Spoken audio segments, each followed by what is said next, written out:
Hello, and welcome to another episode of Full Court Finance here at Zach's. I'm your host, Ben Rains. In this week, we have some relatively familiar topics for occasional listeners or avid listeners of the program, and that is we have a big sports betting update because some fun stuff happened this weekend. If you're into sports betting, or even if you're not, it's definitely something to pay attention to going forward because it's really anything seems possible at this point, but we'll get into that in a little bit.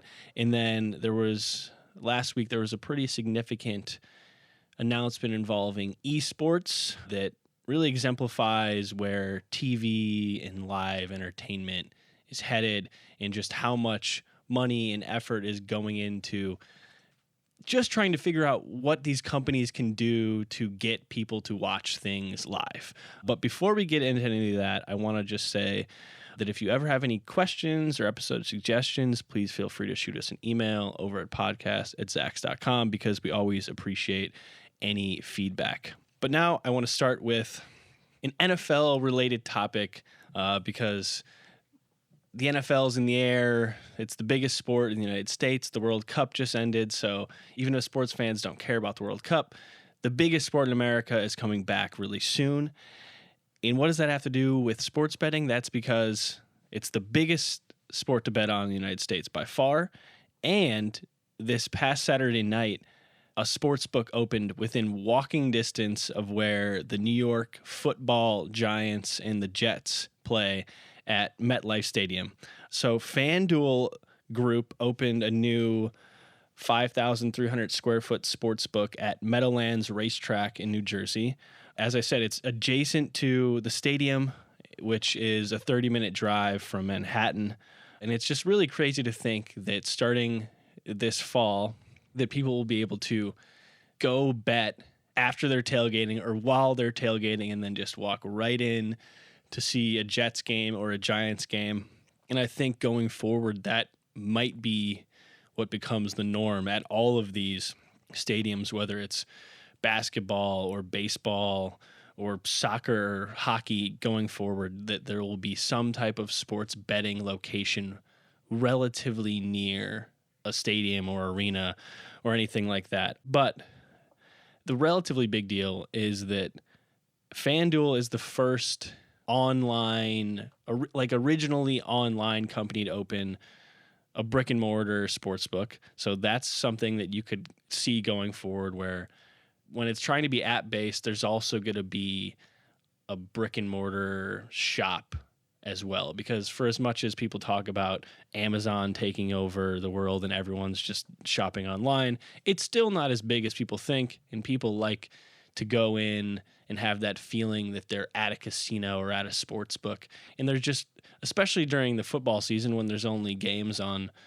Monday and Sundays and then some Thursdays, that you want to feel like this is special. I'm here on Sunday. I'm placing my day's worth of bets on the NFL. So you can see that going forward as well. And then this also comes right after London-based Paddy Power, Betfair, and FanDuel confirmed that their merger closed. So the deal is that it combines Paddy Power's U.S. business with the daily fantasy sports giant FanDuel. And what the company says is the combination creates the largest online sports destination in the United States up to this point.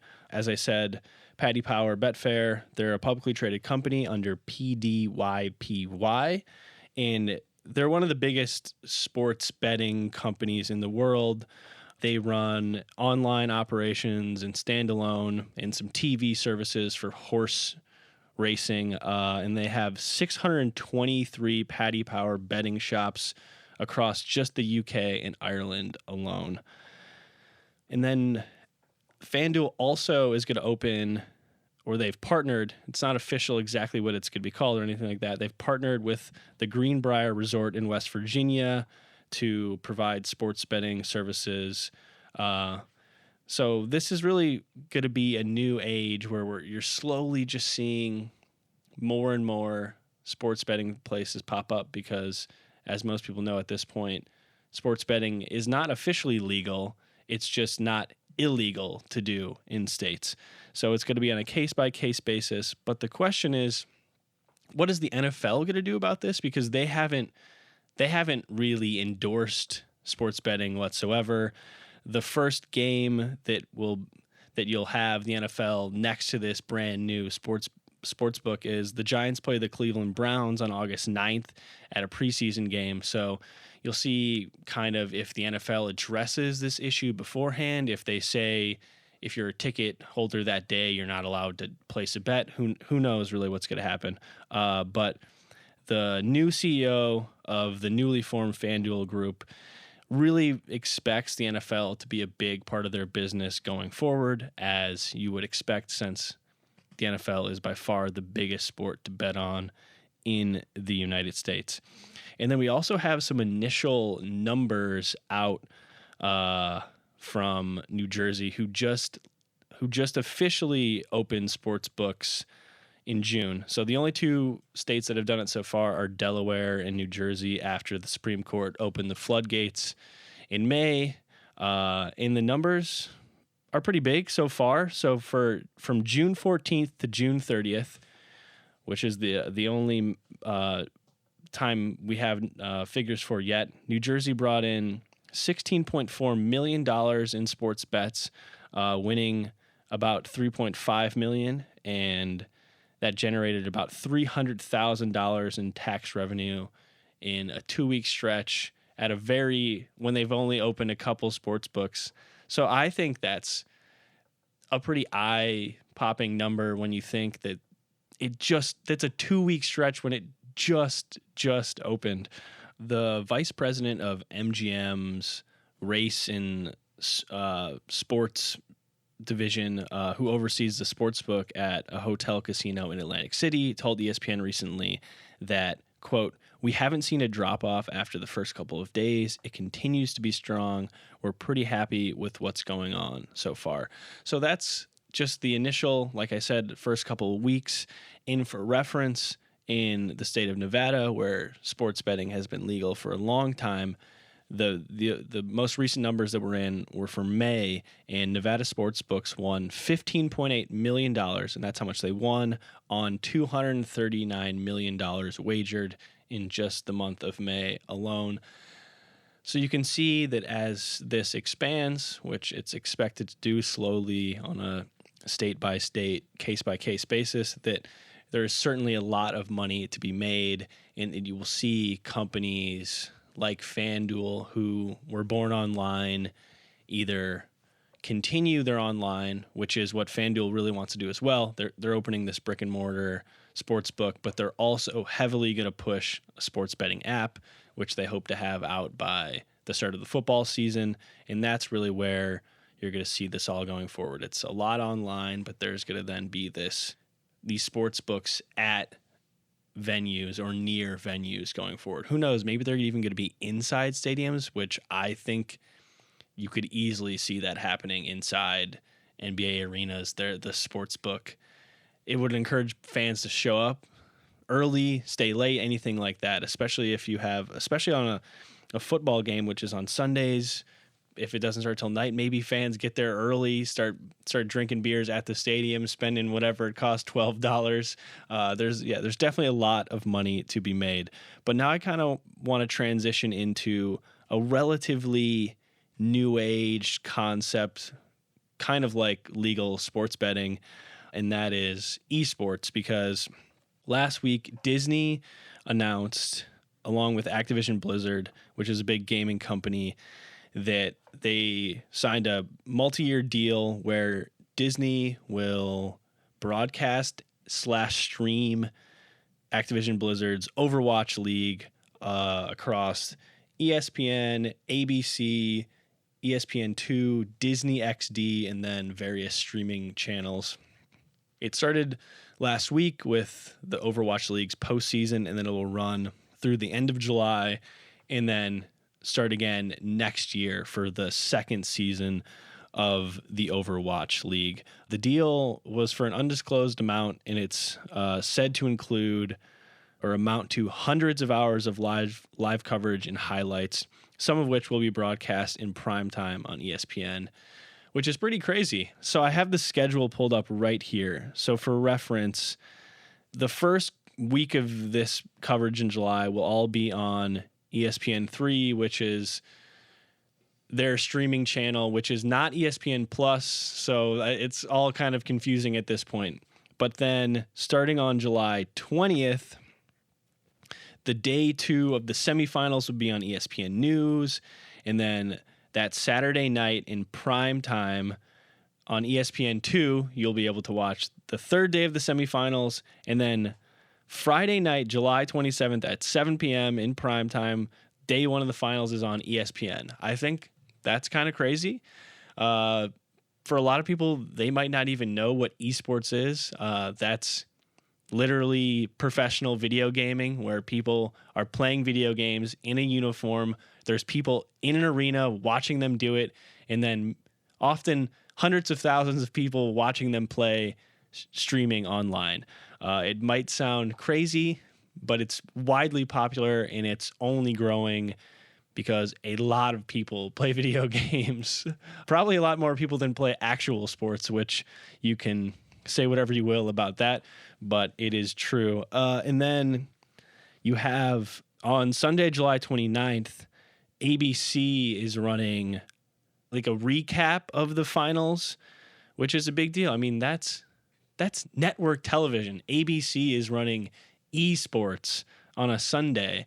And I know it's a Sunday in the summer and there's probably not that much going on, but still the fact that ABC is running esports highlights for an extended period of time is at least mind-blowing to me, and I would assume it's pretty mind-blowing to a lot of people. But for reference, because if anyone knows about the Overwatch League, it's currently being streamed on Amazon's Twitch platform, which is hugely popular for video gaming. I was just speaking with my producer, Danny, who is relatively familiar with the esports world, and his contention is that Twitch is going to continue to dominate no matter what ESPN or Disney tries to do, just because they already have that core group of esports fans and gamers that are tuning in pretty much 24 hours a day, 7 days a week, watching any different amount of streams of any games at all times. Just go to twitch.com whenever you have a free 5 minutes and kind of peruse the site. It's really crazy to see that at all times there's a live stream of something going on, even if it's just a random. There's a lot of these famous gamers that hundreds of thousands of people will be watching them just stream, say, a practice or something equivalent of that. Yeah, it's really crazy. He's pulling up the screen right now, and yeah, there's a dozen games you can watch at the moment that are all being played. And yes, one of them, yeah, I'm looking at the screen right now, at least 1 million people are watching streaming at this second on Monday morning, which is really crazy. Sorry, yeah, so I'm looking away from that screen. But yeah, so that's who's dominating now is Twitch, and companies can't just assume they're going to dominate forever. They have to try.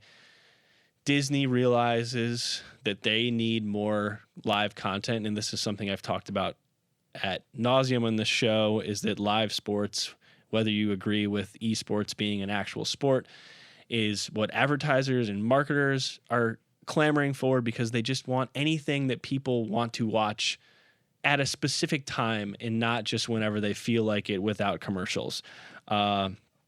But I just want to also reference a little bit of what the Overwatch League is and why I see it being maybe the one esports league or competition that could maybe get non-esports fans or non-video gamers to at least understand what's going on. Because if you look at Twitch, there's just so much going on at all times in so many different games. It's kind of just goes right over your head, or at least goes over my head. But the Overwatch League, it's the first season this year, and there are 12 city-based teams with specific set of players all around the world, in US, Europe, Asia. So the teams there's teams in LA, London, Shanghai, Boston, Dallas, San Francisco, Seoul, South Korea, and then a couple other places. And some of the owners include Robert Kraft, who owns the New England Patriots, and then you have Stan Kroenke, who owns the Los Angeles Rams and the Denver Nuggets.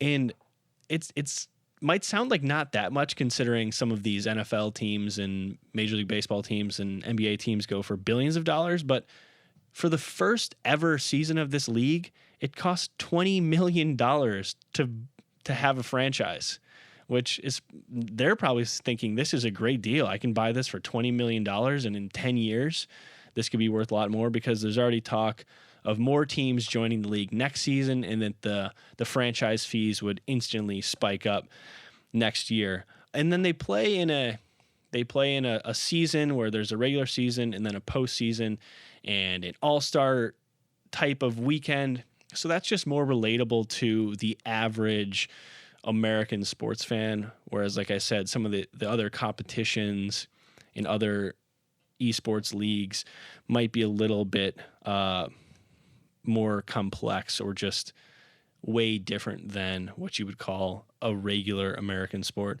And there's also a lot of money being made in this first season. The league's handing out $3.5 million in performance bonuses, with $1 million going out during the postseason. And all of the players start on a league minimum salary of $50,000 plus health insurance and retirement plans. And that already puts them up with a decent amount of Major League Soccer players and a decent amount of WNBA players in the first ever season of this esports league. I mean, imagine there's parents out there probably saying like, oh, I wish my kids would stop playing video games. Well, there's 18-year-olds now making $50,000 and have health insurance and have a chance to make a lot more money based on performance bonuses. I mean, $50,000 is a lot more money than most people make in the United States, and certainly throughout the world, and they're playing video games. So there certainly is a future in this going forward.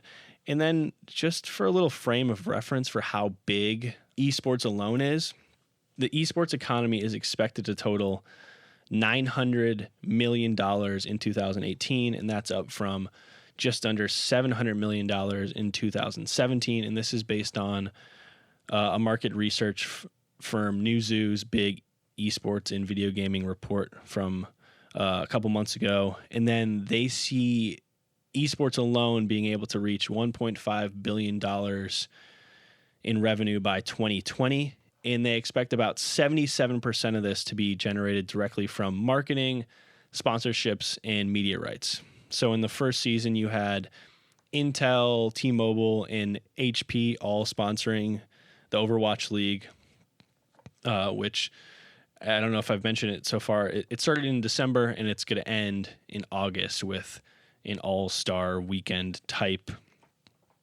event. But why this all really matters is Disney wants to be in this esports. They've already done a partnership with Riot Games for League of Legends, which is another hugely popular game throughout the world, and you can now stream a lot of that content on ESPN Plus, which is their new streaming service that you pay $4.99 a month for, or $49.99 for the year. And then because they're competing with Facebook, has deals to stream esports, Twitter's getting into live sports with Major League Soccer and Major League Baseball. And then you also have YouTube gaming, which is widely popular. And this is just something that you really need to pay attention to going forward, because Disney's one of the biggest media companies in the world. Google, Facebook are some of the biggest, richest companies in the world, and they're all getting in on this esports trend because, like I said, it has the potential to be maybe the biggest sport in the world, up there with soccer, just because of how popular video games are in general. And it's pretty much everywhere in the world. And there's a lot of money to be made because video games cost a lot of money. I mean, one brand new video game, if you just go to the store, it's like $50, right? I mean, sorry, I'm talking to my producer Danny, he's shaking his head relatively. And that's not exactly how esports is going to make money, but that just shows how expensive video gaming can be. But I could go on about this for a lot longer. I won't today because I'll definitely talk about it in the future because you're sure to hear way more about esports down the line. But that does it for another episode of Full Court Finance. Until next time, I'm your host, Ben Rains. And remember, if you have any questions, please feel free to shoot us an email over at podcast@zax.com.